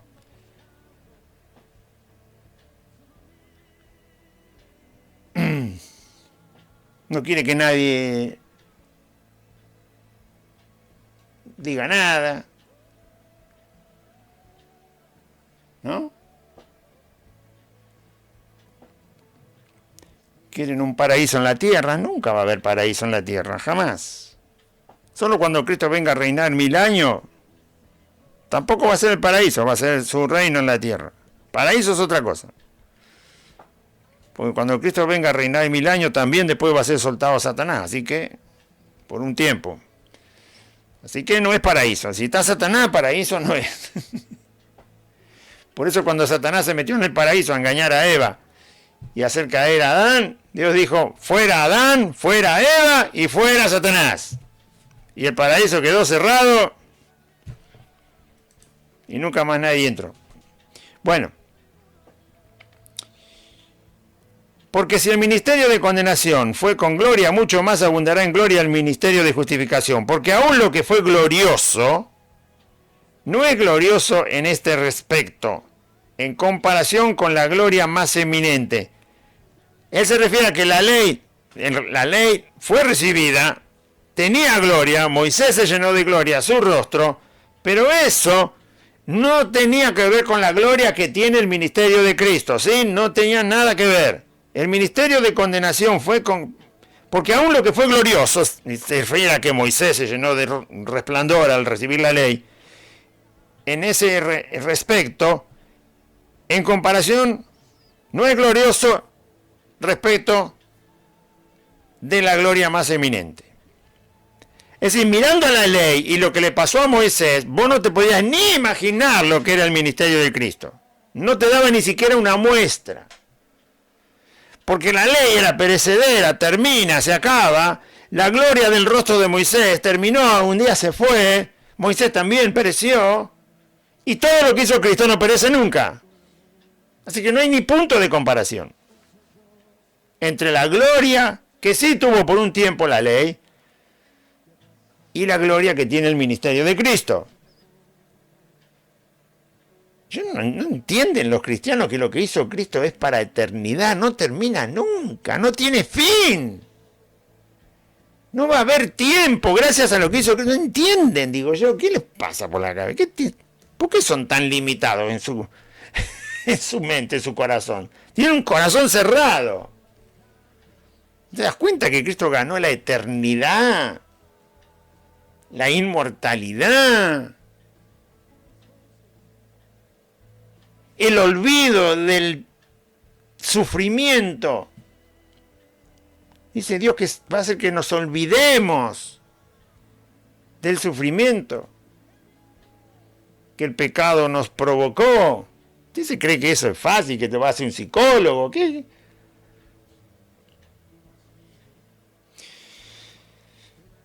Porque si lo que perece tuvo gloria, se refiere a la ley, mucho más glorioso será lo que permanece, lo que logró Cristo. Tiene mucha más gloria. Así que, teniendo tal esperanza, usamos de mucha franqueza. Franqueza significa, ¿para qué te voy a mentir? ¿Para qué te voy a engañar? ¿Por qué no voy a ser sincero? ¿Por qué voy a pensar que por hablarte del Evangelio hay algo que te moleste cuando lo que te está dando Dios a través del Evangelio y de la obra de Jesucristo, ni siquiera hay manera de definirlo? Pablo dice, cuando entienda la grandeza de la gloria del ministerio de Jesucristo en favor de los pecadores, cualquier otra cosa te va a parecer vana, sin sentido, menor. Pero solo cuando lo comprendas, cuando lo creas. Así que teniendo tal esperanza de esa gloria que permanece para siempre, usamos de mucha franqueza. Es como decir, sé muy bien quién es Cristo, sé muy bien lo que hizo Cristo, sé muy bien lo que provoca el sacrificio de Cristo, sé muy bien la obra del Espíritu Santo en los pecadores. Por lo tanto, estoy totalmente seguro de lo que transmito y lo transmito con total franqueza. Esto es lo que Dios dice, esto es lo que Cristo hizo, esta es la obra del Espíritu de Dios. Y esto es lo que va a pasar en el que cree. Y no como Moisés, que ponía un velo sobre su rostro, tuvo que taparse la cara porque no lo podían mirar de cómo brillaba, para que los hijos de Israel no fijaran la vista en él, para que los hijos de Israel no fijaran la vista en el fin de aquello que había de ser abolido. Que no fijaran la vista en el fin de aquello que había de ser abolido. O sea, el brillo de su rostro se iba a terminar. Entonces, él ponía un velo y no veían cómo brillaba. Se tapaba la cara, literalmente se tapaba la cara. Y el brillo no salía del velo. Entonces hablaban con Moisés y le veían con la cara, como quien se tapa la cara. Y entonces eso no hacía que vieran el brillo de su rostro. Le hablaban sabiendo que el rostro brillaba, pero como no veían el brillo porque se lo tapaba, entonces hablaban más naturalmente. O sea que había una gloria y él la tuvo que ocultar. Había una gloria en su rostro y la tuvo que tapar. En cambio, la gloria del ministerio de Cristo no se oculta nada, dice Pablo. Tenemos total tranquilidad de hablarlo. Hablamos de la resurrección entre los muertos, de que Cristo resucitó, de que es Dios, de que está sentado en el trono de Dios, de que volverá, de que transforma, de que da el Espíritu Santo, de que conoce todas las cosas, de que nos ha destinado para eso, desde antes de la fundación del mundo, de que ha creado todo, de que todo lo sostiene, de que tiene todo el poder, de que aunque muera, Él está exactamente ahí esperándonos. Todo lo hablamos con franqueza, todo lo hablamos con seguridad, porque la gloria que tiene el ministerio que plantó Cristo, que trajo Cristo, es totalmente seguro. No hay nada que ocultar. ¿Qué cosa del Evangelio vas a ocultar? Pablo dice, ¿de qué te vas a avergonzar del Evangelio de Cristo? No pueden hablar el Evangelio. No, hay cosas del Evangelio que son para los ministros. Hay cosas del Evangelio que son para los jóvenes. Hay cosas del Evangelio que son para las mujeres, hay cosas del Evangelio que son para los varones, hay cosas del Evangelio que son para los matrimonios, hay cosas del Evangelio que son para los niños. Está todo separado. Moisés tenía un brillo en el rostro y lo tuvo que tapar. Le dijo, ustedes no pueden mirar esto. Los perturba. Pero Dios le había dado ese brillo en el rostro a Moisés. Pero los israelitas no lo soportaban.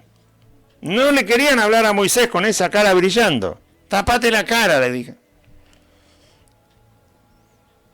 Pero el entendimiento de ellos se embotó, por eso no podían mirarlo, o sea, no entendían lo que había pasado. Ni lo querían entender. Porque hasta el día de hoy, cuando leen el Antiguo Pacto, la ley, cuando los israelitas leen la ley, en el momento que Pablo escribió la carta, los judíos que no se convirtieron seguían leyendo la ley y no podían encontrar a Cristo en la ley. No podían ver lo que Dios quería que vieran en la ley. ¿Qué se ve en la ley? Que todos somos pecadores y que no hay solución con la ley. Eso es lo que se veía en la ley. Y eso es lo que se ve en la ley. Lee la ley y vas a ver que sos un condenado a muerte. Y cuando vos sos un condenado a muerte, tenés que encontrar la solución de la condenación a la muerte. Dios quería que se dieran cuenta. Es más, tanto tenía que ver la ley con la muerte que había que matar cordero, cabra, vaca, bueyes, todo el tiempo, paloma, dale, muerte. ¿Y por qué? Porque la ley lo dice. ¿Por qué? Porque sos pecador. Y dale con matar oveja, y dale con matar cordero, y dale con matar vaca, y dale con matar becerro, y dale con matar buey, y matar. Che, pero la ley no te deja en paz. Y porque vos sos pecador, por eso.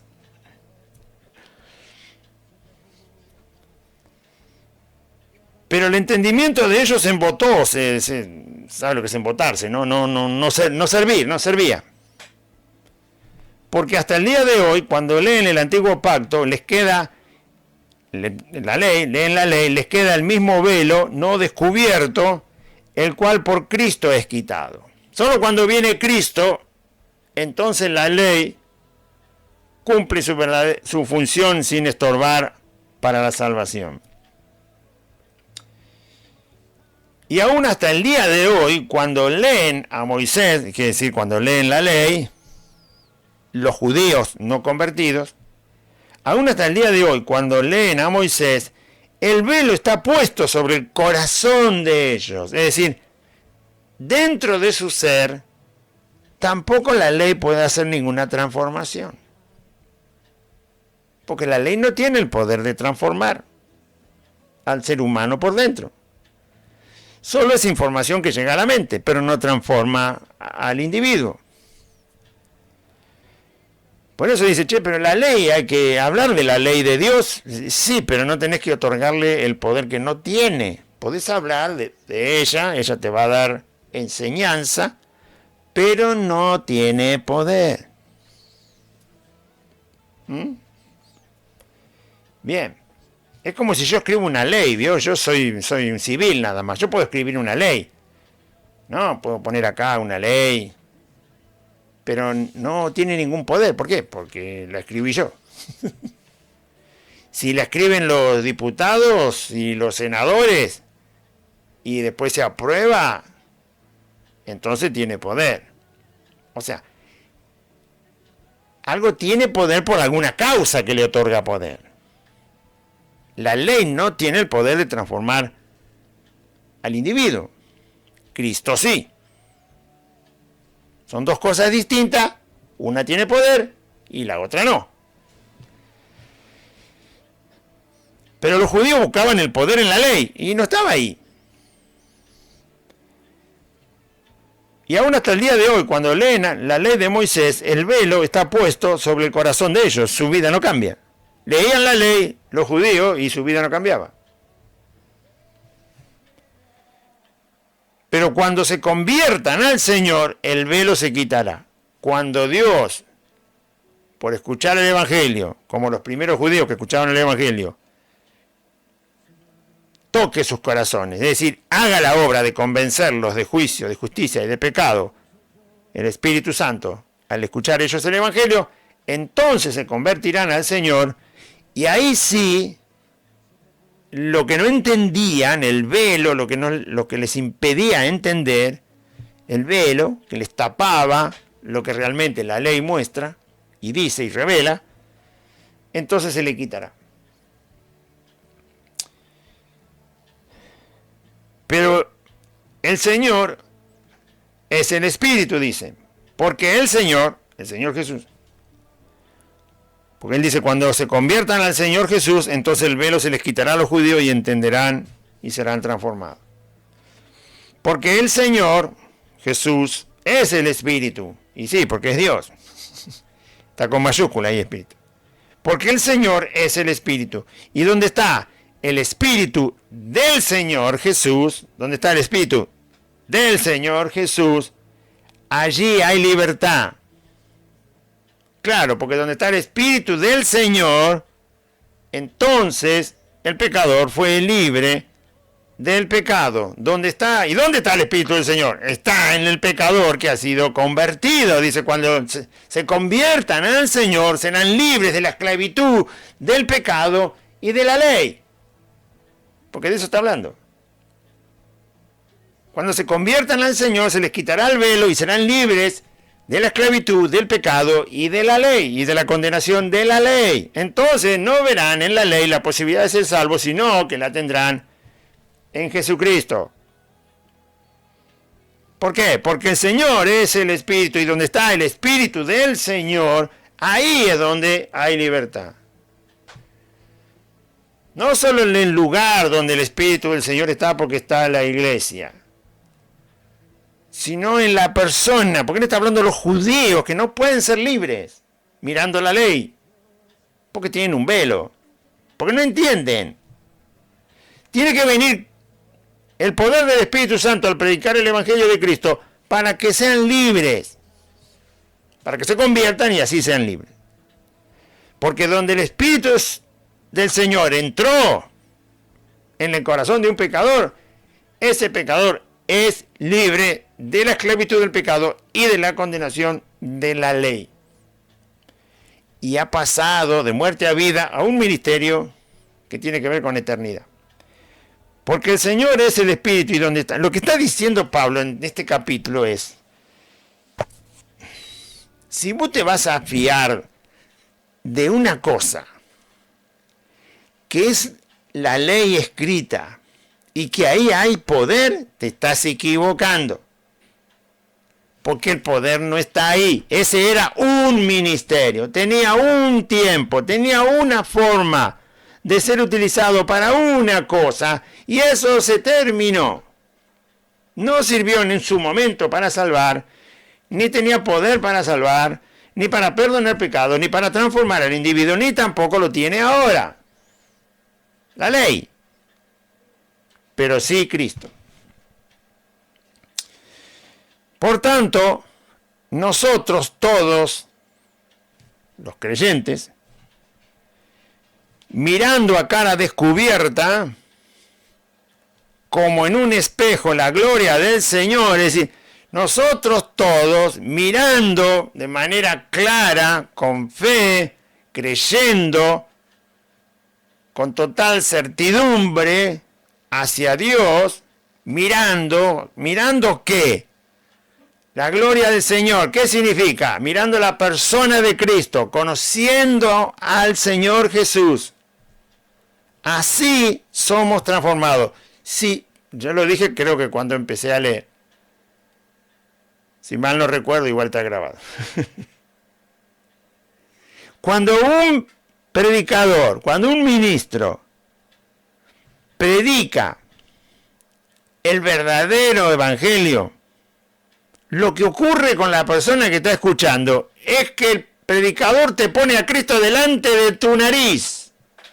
Te presenta a Cristo todo el tiempo.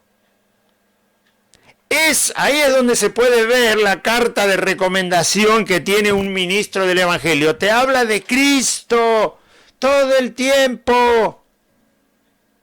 No te habla de las añadiduras, ni de este lindo mundo en el que podés disfrutar y vivir. Te habla de Cristo. Son dos cosas totalmente distintas. El verdadero predicador te pone a Cristo todo el tiempo delante de tu cara.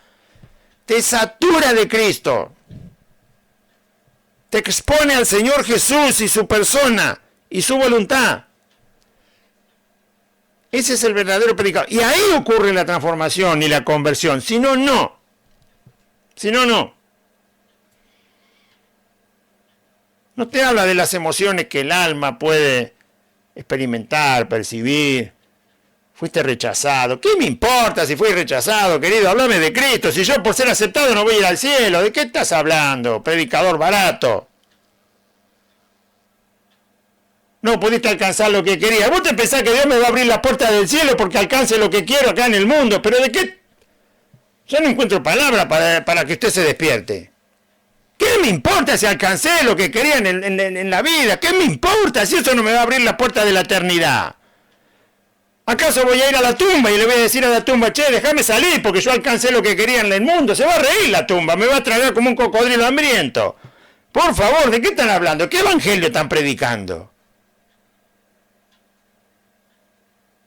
Te rechazaron y ahora Cristo te acepta.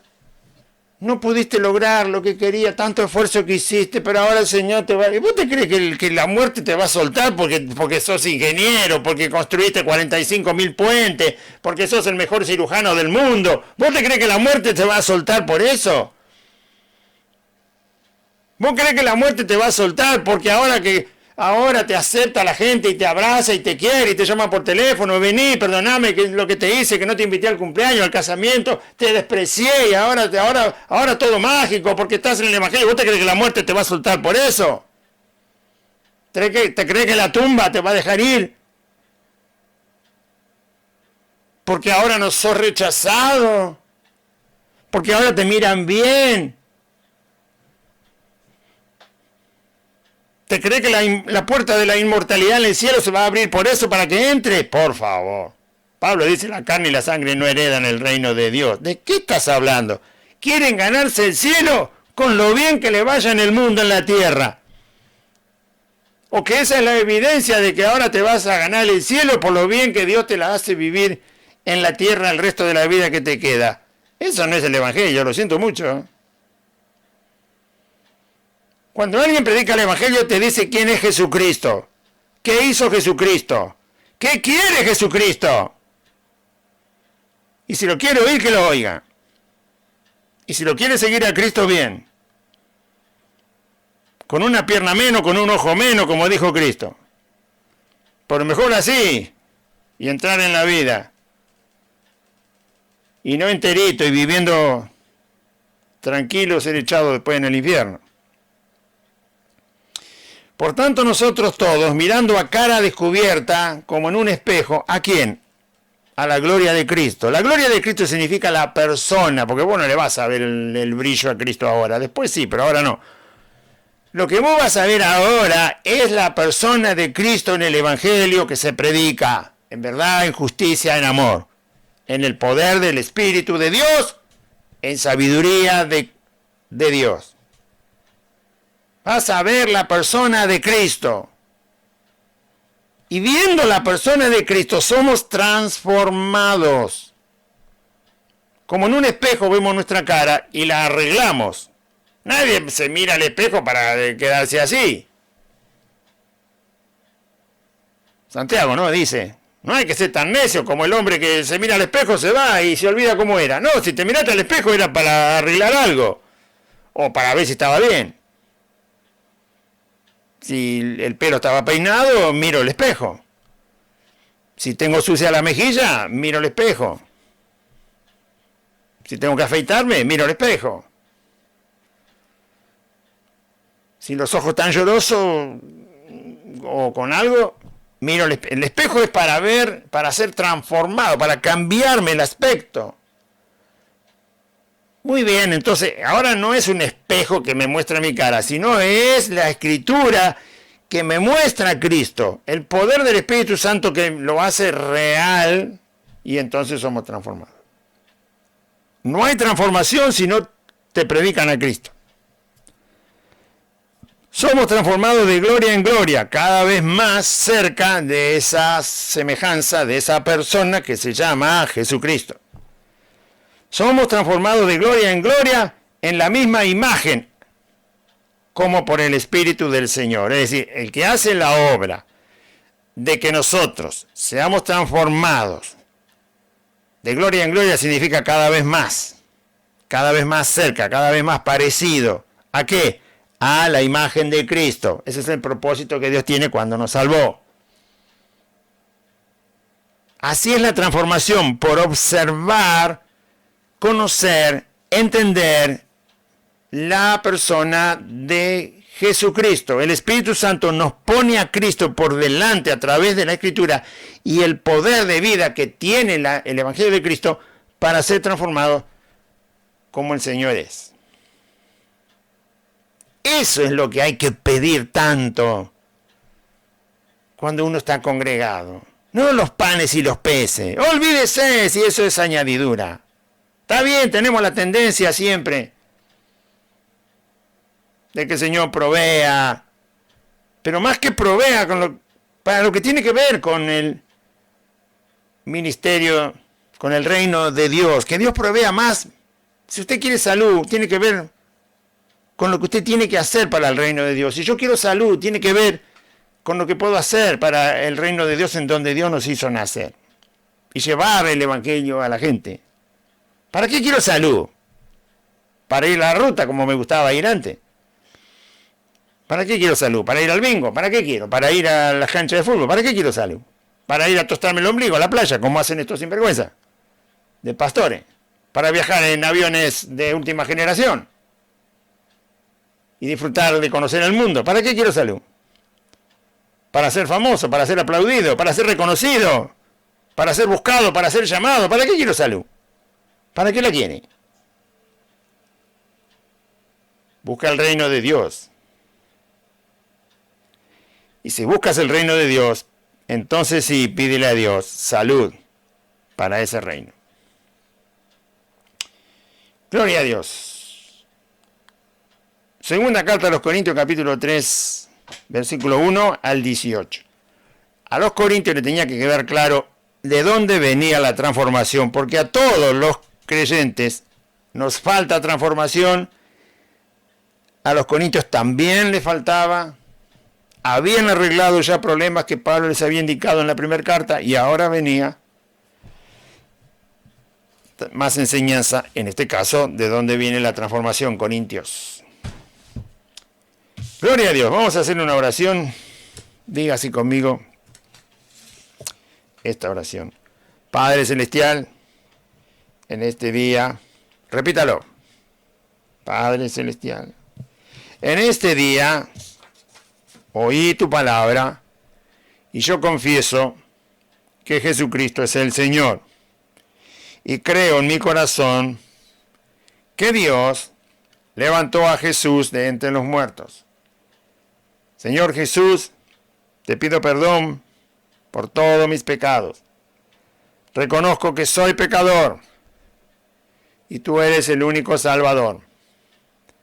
Te ruego, Señor Jesús, que me des tu Espíritu Santo y anotes mi nombre en el libro de la vida. Y renuncio a Satanás, a los demonios, al pecado, al mundo, a la enfermedad y a la muerte. Y te doy gracias, Padre Santo, por Jesucristo tu Hijo, mi Salvador. Amén y amén.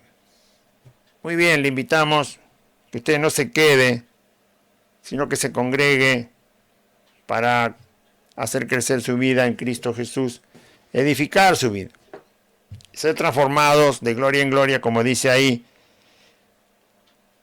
en la imagen de Cristo, por el Espíritu Santo de Dios. Esa es la voluntad de Dios, si la quiere conocer. Estamos aquí congregados los días jueves y domingo a las 4 de la tarde en Santa Fe 2540, Merlo Norte, a 8 cuadras de la barrera de la estación de Merlo, por la misma calle de la barrera que se llama Solanet, con S de oso, Solanet. Siga por Solanet, ahí en la barrera de la estación de Merlo, siga por Solanet 8 cuadras hasta llegar a Santa Fe. Cuando llegue a Santa Fe, doble a la izquierda, la cuarta casa de Santa Fe 2540. Hay un pino muy alto. En el jardín adentro, en la vereda no tenemos árboles, no hay ni un solo árbol en nuestra vereda, pero adentro sí. Y el número 2540 está en el buzón del correo y en un portabicicleta que dice Buenas Nuevas, ahí está el número 2540 también, es muy fácil de verlo. Le esperamos jueves y domingo 4 de la tarde. Recuerde también que la radio está necesitando su colaboración, sea parte, participe de llevar el Evangelio, colaborando con aquellos que siembran lo espiritual, siembre lo material para que se pueda sembrar lo espiritual, es decir, predicar el Evangelio, enseñar el Evangelio, exponer el Evangelio, explicar el Evangelio, escudriñar el Evangelio, compartir el Evangelio, a través de estos micrófonos y del internet. Participe, no tenga temor de participar. ¿Cómo puede colaborar? Muy bien, puede venir aquí los días que estamos reunidos, ya se lo dije. También puede dejar su colaboración en un sobre, como si fuera una carta, ahí en el buzón del correo, donde dice Santa Fe 2540, ahí en el buzón de las cartas. También puede llamar por teléfono, enviar un mensaje, un WhatsApp, decirnos de qué manera usted quisiera colaborar, cómo quiere acercar su ofrenda. Y también puede depositar en el Banco Galicia. Hay una caja de ahorro en pesos que está disponible en cualquier sucursal del Banco Galicia, donde usted viva, desde donde esté escuchando la radio. Puede acercarse a la sucursal, hable con cualquier empleado que le dé un informe o en ventanilla y dígale, si es que usted no sabe hacerlo, si sabe hacerlo no hace falta, pero si no sabe o nunca lo hizo, cómo depositar en una caja de ahorro, dígale que le ayuden, son 5 minutos, no más que eso, y ahí lo van a ayudar en el banco, ¿sí? Pero anote el número de la caja de ahorro en pesos, para que pueda saber en qué cuenta hay que depositar. Y de esa manera usted ya colaboró con la radio. Anote el número de la caja de ahorro del Banco Galicia. Es 40 58 92 25 05 92. Repito, caja de ahorro en pesos, Banco Galicia. En esta caja, con este número, usted puede dar su ofrenda para la radio.